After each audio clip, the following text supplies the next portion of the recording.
नमस्कार दोस्तों, मैं हूं डॉक्टर आलोक और आप देख रहे हैं लीगल एक्सप्रेस। दोस्तों, आज के इस वीडियो सेगमेंट में हम लोग इलेक्टोरल बॉन्ड के बारे में बात करने वाले हैं। इलेक्टोरल बॉन्ड के माध्यम से जनता का कोई भी आदमी या कोई कंपनी राजनीतिक पार्टियों को चंदा देती थी। इस चंदे की जो प्रक्रिया थी इलेक्टोरल बॉन्ड में के थ्रू एसबीआई बैंक करती थी। एसबीआई बैंक इलेक्टोरल बॉन्ड जारी करती थी जिसे कोई भी आदमी खरीद सकता है, कोई कंपनी उसको खरीद सकती है और इस इलेक्टोरल बॉन्ड के माध्यम से वो किसी राजनीतिक पार्टी को चंदा दे सकती है। इसमें ना तो खरीदने वाले का खुलासा किया जाता था, ना ही किस पार्टी को दिया जा रहा है इसका खुलासा किया जाता था। ये केस सुप्रीम कोर्ट के पास आता है और सुप्रीम कोर्ट ने इस इलेक्टोरल बॉन्ड को टोटली असंवैधानिक बता दिया है, अनकॉन्स्टिट्यूशनल बता दिया है और साथ ही एसबीआई को निर्देश दिया है कि इसका जो भी डेटा है वो आप निर्वाचन आयोग को भेजिए, निर्वाचन आयोग उसका खुलासा करेगा। तो आइए इस पूरे इलेक्टोरल बॉन्ड को समझने के लिए वीडियो को शुरू करते हैं।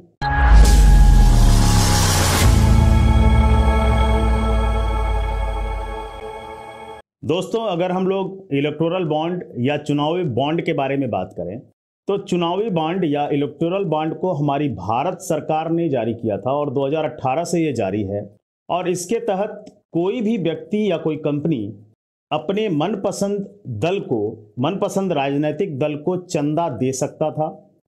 एसबीआई का इलेक्टोरल बॉन्ड खरीद सकता था कोई भी पर्सन और खरीदकर अपने मनपसंद चुनावी दल को वो चंदा दे सकता था। भारत सरकार ने ये जो इलेक्टोरल बॉन्ड लेकर आई थी, इनका मुख्य उद्देश्य ये था कि इससे हम करप्शन को कम कर लेंगे, क्योंकि जो कैश का लेन देन है वो कम हो जाएगा और करप्शन रुक सकता है, करप्शन को रोका जाएगा और इस चुनावी बॉन्ड के माध्यम से पूरे भारत में काले धन का जो फ्लो है उसको भी कम किया जाएगा। दोस्तों, सरकार ने ये जो वित्त विधेयक के तहत 2017 में वित्त विधेयक के तहत इलेक्टोरल बॉन्ड को पास किया था। 2018 से ये जो है जारी कर दिया गया। 2018 के बाद कोई भी पर्सन या कोई राजनीतिक दल इस इलेक्टोरल बॉन्ड को खरीद सकता था और खरीदकर अपने मनपसंद राजनीतिक दल को दे सकता था। इसमें यह था कि ना तो खरीदने वाले का नाम किसी भी तरह से डिस्क्लोज किया जाएगा और ना ही उसके द्वारा दिए गए कितना पैसा उसने दिया उसका कोई जो है डेटा जारी किया जाएगा, उसने किस दल को दिया इसका भी कोई डेटा जारी नहीं किया जाएगा और वो पैसा जो है उस राजनीतिक दल को चला जाएगा। इसमें जो जारी करने वाला जो इलेक्टोरल बॉन्ड होता है वो एक तरह का एक प्रॉमिसरी नोट होता है और इसको जारी करती है बैंक। एसबीआई बैंक के कुछ शाखाओं में इलेक्टोरल बॉन्ड की व्यवस्था थी, तो इलेक्टोरल बॉन्ड की व्यवस्था जारी करने वाले बैंक को संरक्षक माना गया और अगर कोई बॉन्ड धारक है, जैसे राजनीतिक दल को बॉन्ड मिल गया तो राजनीतिक दल उस पैसे का भुगतान उस बैंक से ले सकता था। दोस्तों, मैं एक बार फिर बता दूं कि ये जो इलेक्टोरल बॉन्ड होते थे वो इलेक्टोरल बॉन्ड पे किसी का नाम डिस्क्लोज नहीं किया जाता था कि उस इलेक्टोरल बॉन्ड को किसने खरीदा, कितने पैसे उसने दिए और किस राजनीतिक दल को दिया गया, इसका कोई भी डेटा डिस्क्लोज नहीं किया जा सकता था, नहीं किया जाता था। कोई भी जानकारी उपलब्ध नहीं की जाती थी किसी भी पर्सन के लिए और इस प्रकार से ये चुनावी बॉन्ड, ये इलेक्टोरल बॉन्ड पूरी तरह से गुमनाम होते थे। जिसके पास ये इलेक्टोरल बॉन्ड होता था उसी के पास स्वामित्व होता था और वो जाकर बैंक से अपना भुगतान ले सकता था। दोस्तों, अगर हम लोग बात करें तो क्या जितने भी राजनीतिक दल बन जाएं उन सबको ये चुनावी बॉन्ड दिए जा सकते थे? तो मैं कहूंगा कि नहीं। ये चुनावी बॉन्ड केवल और केवल उन चुनावी दल को दिया जाता था जो लोक प्रतिनिधित्व अधिनियम 1951 की धारा 29A के तहत पंजीकृत होते थे।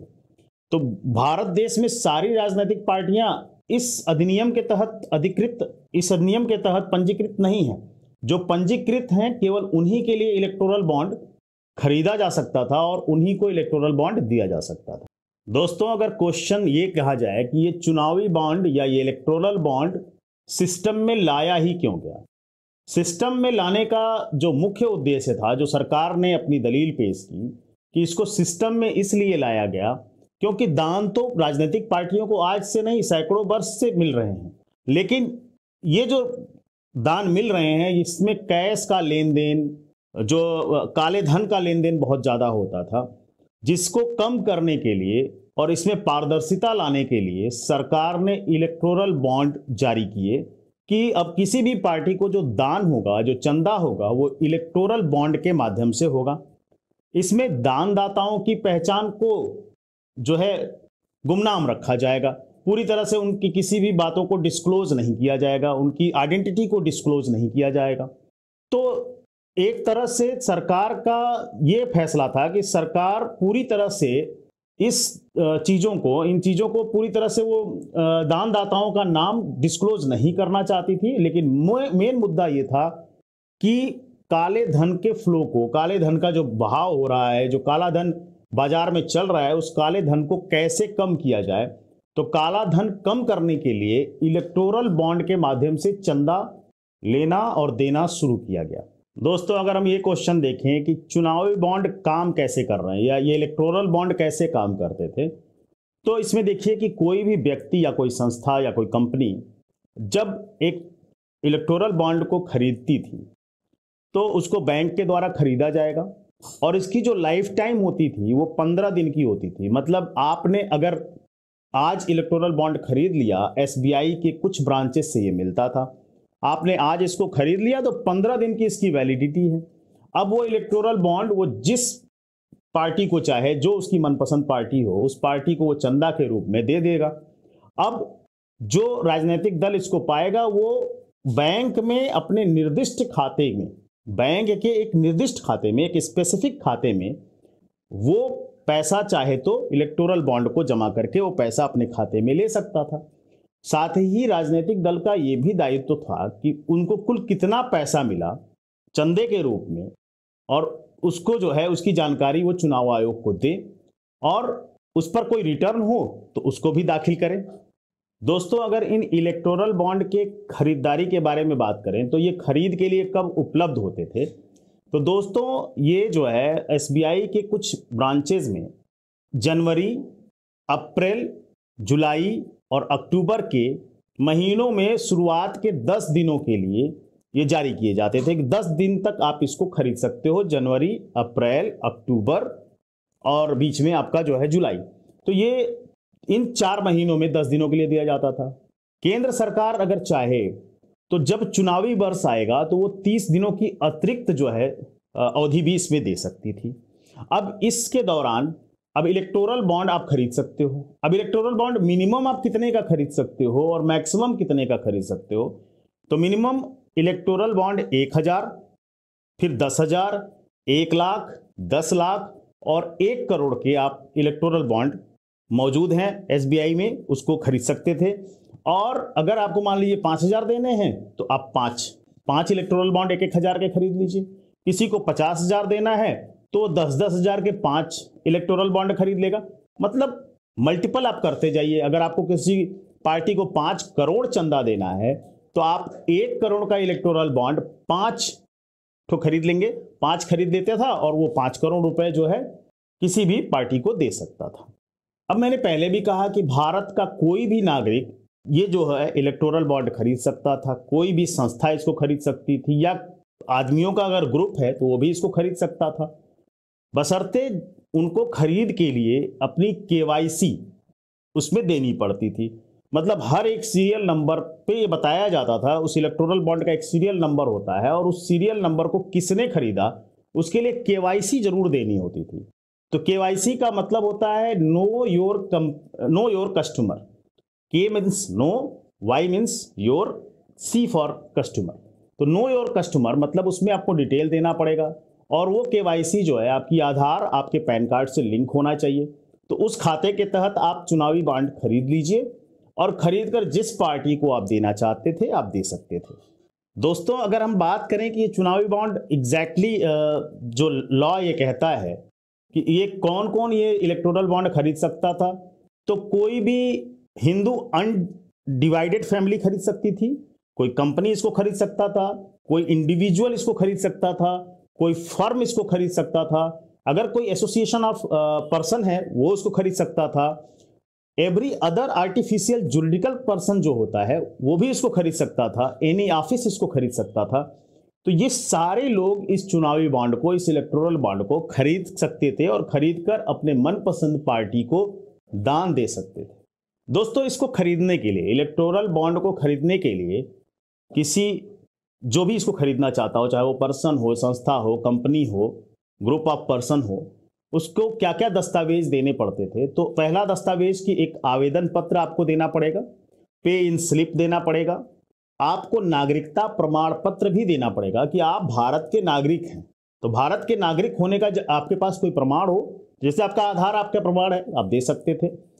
केवाईसी के जो भी दस्तावेज हों, चाहे वो आपके एड्रेस से संबंधित हो या आपकी आइडेंटिटी से संबंधित हो, जो भी बैंक ने केवाईसी की पॉलिसी बना रखी थी, वो केवाईसी देकर आप इस बॉन्ड को, इस इलेक्टोरल बॉन्ड को खरीद सकते थे। दोस्तों, अगर हम बात करें कि क्या इन इलेक्टोरल बॉन्ड पर कर में कोई छूट थी, क्या इनकम टैक्स पे कोई छूट मिलती थी, तो जी हाँ, जो भी इसको देना चाहता था, जो भी इसको दान करना चाहता था, उसको 80 जीजी और 80 जीजीबी के तहत जो है कर मुक्त कर दिया गया था।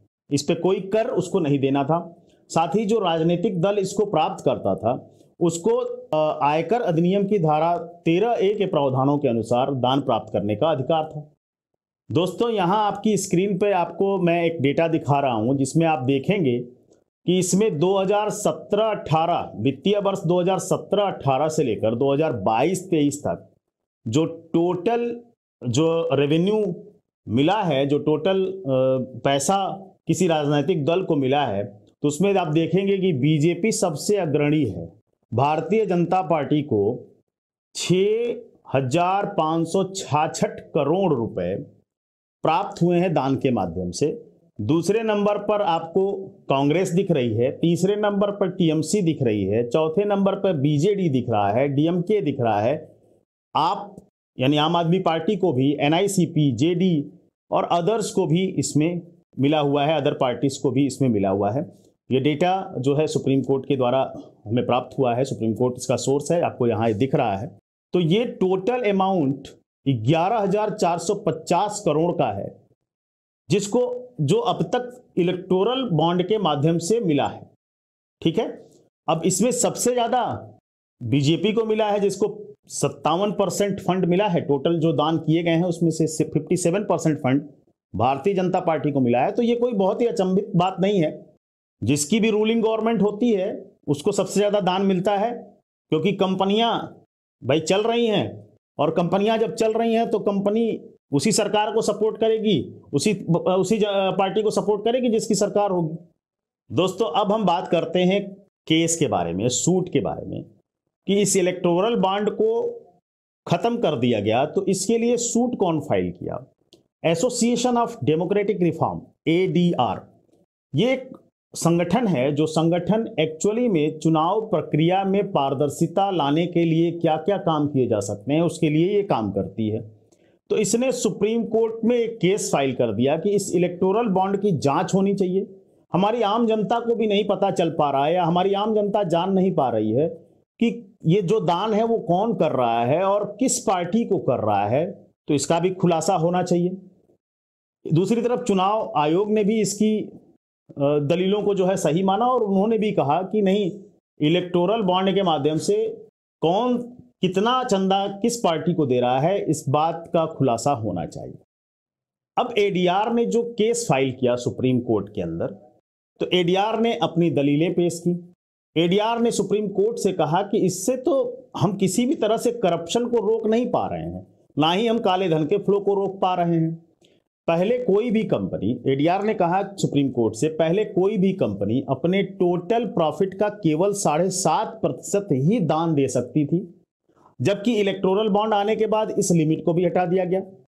यानी कि आप किसी कंपनी पे दबाव बना सकते हैं सरकार के तहत, कि सरकार दबाव बना सकती है किसी भी कंपनी पे कि आप हमको इतना चंदा दीजिए, तब हम आपकी ऑडिट नहीं करेंगे, तब हम आप पे ईडी का मुकदमा नहीं करवाएंगे, ईडी के थ्रू जांच नहीं करवाएंगे। तो ऐसे दबाव बनाए जा सकते हैं, और दबाव बनाकर उनसे ज्यादा पैसा लिया जा सकता है। दूसरी बात यह थी कि अगर किसी कंपनी का टोटल रेवेन्यू, मैं प्रॉफिट की बात नहीं कर रहा हूं, अगर मान लीजिए कोई कंपनी 1 करोड़ का टोटल रेवेन्यू का काम करती है, टोटल 1 करोड़ का उसका जो है काम होता है एक साल में। तो वो पहले ये था कि 10% तक वो टोटल रेवेन्यू का दान कर सकती थी, मतलब 10 लाख तक कर पाती। लेकिन इलेक्टोरल बॉन्ड आने के बाद से वो भी लिमिट हटा दी गई, तो उनसे भी दबाव बना के जो है पैसा लिया जा सकता है। तो कहां इलेक्टोरल बॉन्ड के माध्यम से आपने करप्शन को रोक दिया है। दूसरी तरफ ये भी पाया गया, बहुत सारे ऑडिट में ये पाया गया कि जो कंपनियां लॉस में हैं, पूरे भारत में दिख रहा है कि वो कंपनी लॉस में है, वो अपना डेटा शो कर रही है कि मैं लॉस में हूं, और वो भी कंपनी चुनावी दल को, राजनीतिक पार्टियों को दान कर रही है। जो खुद घाटे में है वो भी दान कर रही है। तो आप कैसे कह सकते हो कि करप्शन नहीं हो रहा है या वो अपने मन से कर रहे हैं। तो ये सारी दलीलें एडीआर ने सुप्रीम कोर्ट को के सामने रखी। दोस्तों, अब अगर हम बात करें तो देखिए, पहले क्या होता था कि भारत के अंदर विदेशों से कोई चंदा प्राप्त करने का अधिकार नहीं था। किसी भी राजनीतिक दल पे इस पे रोक लगाई गई थी कि कोई राजनीतिक दल किसी भी पड़ोसी मुल्क से, या पड़ोसी मुल्क छोड़ दीजिए, विश्व के किसी भी देश से चंदा नहीं प्राप्त कर सकता है, क्योंकि इससे देश की सुरक्षा जो है भंग हो सकती है। क्योंकि अगर कोई, मान लीजिए कि अगर कोई गल्फ कंट्री है या गल्फ कंट्रीज हैं, देशों का समूह है, या एक तरफ हम चाइना ही मान लें जो हमारा पड़ोसी देश है, इन लोगों के पास बहुत पैसा है, ठीक है। अब ये अगर पैसा भारत सरकार के किसी राजनीतिक दल को देते हैं और वो राजनीतिक दल चुनाव जीत जाता है, तो चुनाव जीतने के बाद वो देश जिसने पैसा देकर आपको चुनाव जिता दिया, पैसा देकर आपने प्रचार किया, आपने प्रचार करके अपनी पार्टी को ऊपर ले गए और आपकी टीआरपी बढ़ गई और आप जीत गए, तो अब हमारे हित में काम करिए। तो अब वो दबाव वो मुल्क बना सकता है अपने हित में काम करने के लिए। इन्हीं सबको देखते हुए भारत के अंदर, भारत के किसी बाहर के देश से राजनीतिक दल को चंदा लेने पर रोक लगाई गई थी। अब देखिए, इलेक्टोरल बॉन्ड के माध्यम से क्या हो गया। इलेक्टोरल बॉन्ड के माध्यम से ये हो सकता है कि अब कोई भी विदेश की कंपनी जो किसी दूसरे देश की कंपनी है, वो एक डॉटर कंपनी भारत के अंदर डाल दे। छोटी सी कंपनी, उसने डॉटर के नाम से सिस्टर कंसर्न डाल दिया। अब सिस्टर कंसर्न कंपनी चाहती तो भारत के अंदर हो गई, वो तो भारत के किसी राजनीतिक दल को चंदा दे देगी और उस पर दबाव बनाएगी कि मैंने तुम्हें चंदा दिया और आपने जो है चुनाव में जीत हासिल की, अब हमारी कंट्री के लिए जो है आप ये डिफरेंट रास्ते खोल दीजिए, आप मेरे कंट्री के, मेरे देश के लिए जो है आप उसके हित में काम करिए। तो कहां रुका ये? तो यही सब दलीलें एडीआर ने पेश की कि कोई भी सिस्टर कंपनी आ जाएगी और सिस्टर कंपनी आकर भारत देश में चंदा देकर राजनीतिक दलों को, और राजनीतिक दलों को अपने फेवर में काम करने के लिए दबाव बनाएगी। तो करप्शन रुक कहां रहा है साहब? एडीआर की दलीलें बहुत ही जायज थी।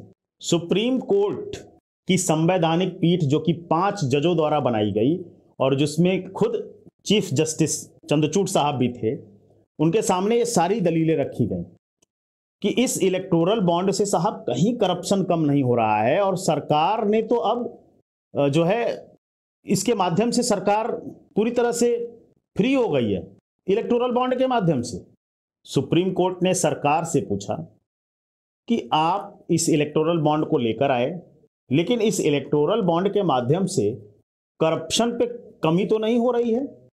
करप्शन को कम करने के लिए आपके पास और भी उपाय हैं, आप उनको अपनाइए। सरकार की तरफ से अपने बचाव में 2 मुख्य बातें रखी गई।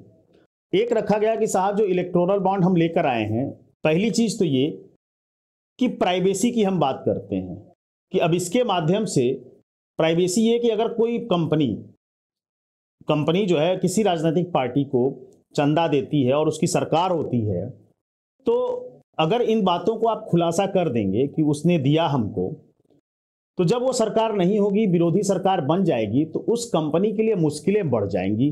क्योंकि विरोधी सरकार तो कहेगी तू तो उस सरकार का आदमी है, ये पार्टी तो उस सरकार की है, उस सरकार को चंदा देती थी, अब मेरी सरकार बन गई है, अब तो मैं तुम्हें ठीक से रहने नहीं दूंगा, ग्रोथ नहीं करने दूंगा। दूसरी बात, सरकार ने यह कहा कि राइट टू इंफॉर्मेशन के तहत भारत की जनता के अधिकार बहुत सीमित हैं और भारत की जनता को हर एक बात जानने की क्या जरूरत है। ये 2 दलीलें जो है भारत सरकार के द्वारा सुप्रीम कोर्ट के सामने रखी गई। सुप्रीम कोर्ट ने कहा ठीक है, पहली बात तो आपकी ठीक है, मैं मान लेता हूं कि चलिए भाई, किसी पार्टी को चंदा देने पर कोई कंपनी है और मान लीजिए पार्टी चेंज हो जाती है तो उस कंपनी को दिक्कत हो सकती है, आपकी पहली बात तो ठीक है। लेकिन दूसरी बात तो कहीं से भी ठीक नहीं लग रही है। राइट टू इंफॉर्मेशन के तहत हर एक इंफॉर्मेशन जानने की जनता को, अगर जनता जरूरत समझती है, जनता जानना चाहती है तो आप दीजिए, क्यों नहीं देंगे आप राइट टू इंफॉर्मेशन के तहत? क्या ये इस इंफॉर्मेशन से देश की सुरक्षा को हानि हो रही है? आप अगर इंफॉर्मेशन डिस्क्लोज कर देंगे तो क्या हमारी सुरक्षा, भाई आरटीआई में सीमित किस लिए किया गया है? आरटीआई में सीमित किया गया है कि भाई आप ऐसी कोई भी इंफॉर्मेशन नहीं मांग सकते हैं जिससे हमारे देश की सुरक्षा पर सवालिया निशान उठ जाए। कोई नया पेटेंट हो उसके बारे में आप नहीं मांग सकते, कोई नया आविष्कार हो रहा हो, कोई साइंस की बात हो रही हो, नया आविष्कार हो रहा हो, उसके बारे में आप इंफॉर्मेशन नहीं मांग सकते। तो इन तीनों चीजों में, इन चीजों में तो वो नहीं आ रहा है कि आप इलेक्टोरल बॉन्ड के माध्यम से पैसे ले रहे हैं, कौन दे रहा है, कितना दे रहा है, कौन ले रहा है, इसके बातों को जब तक जनता हमारी जान जाएगी तो इससे देश की सुरक्षा पे तो कोई असर नहीं पड़ेगा, ना ही कोई पेटेंट पे असर पड़ रहा है। तो सुप्रीम कोर्ट ने उनकी दूसरी दलील जो है सरकार के द्वारा जो दी गई उसको पूरी तरह से नकार दिया। सुप्रीम कोर्ट ने कहा कि कॉन्स्टिट्यूशन के, हमारे भारतीय संविधान के अनुच्छेद 19A में जो अभिव्यक्ति की आजादी है, स्पीच एंड एक्सप्रेशन की आजादी है, उसी में आरटीआई छिपा हुआ है। तो आप इन चीजों को अगर डिस्क्लोज नहीं कर रहे हैं तो आप एक तरह से इसकी अवहेलना कर रहे हैं। और 5 जजों की इस संवैधानिक पीठ ने, जिसकी अध्यक्षता खुद जो है सीजेआई कर रहे थे, chief justice of India Chandrachud साहब कर रहे थे, उन्होंने इलेक्टोरल बॉन्ड को पूरी तरह से अनकॉन्स्टिट्यूशनल कह दिया कि अनकॉन्स्टिट्यूशनल है, असंवैधानिक है।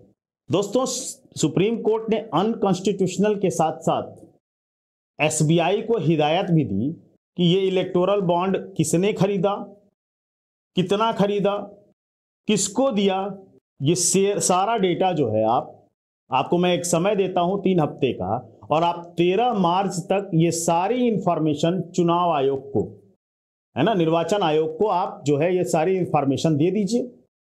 एसबीआई ने कहा कि अरे साहब इतना आसान कहां है? तो सुप्रीम कोर्ट ने कहा क्यों?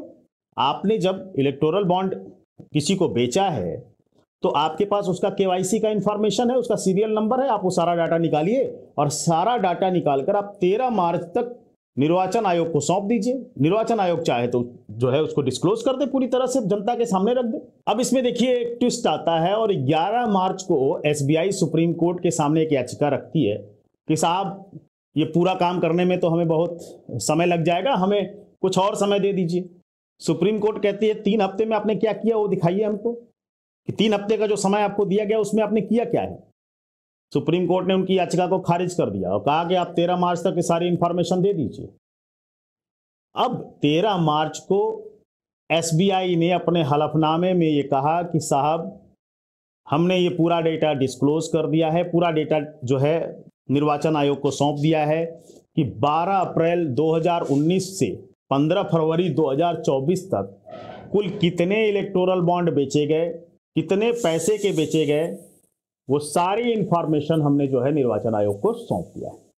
तो इस तरह से इलेक्टोरल बॉन्ड को पूरी तरह से असंवैधानिक घोषित करते हुए इलेक्टोरल बॉन्ड को समाप्त कर दिया गया। अब कोई भी इलेक्टोरल बॉन्ड खरीद ही नहीं सकता है, ना ही किसी पार्टी को इलेक्टोरल बॉन्ड के माध्यम से चंदा दे सकता है।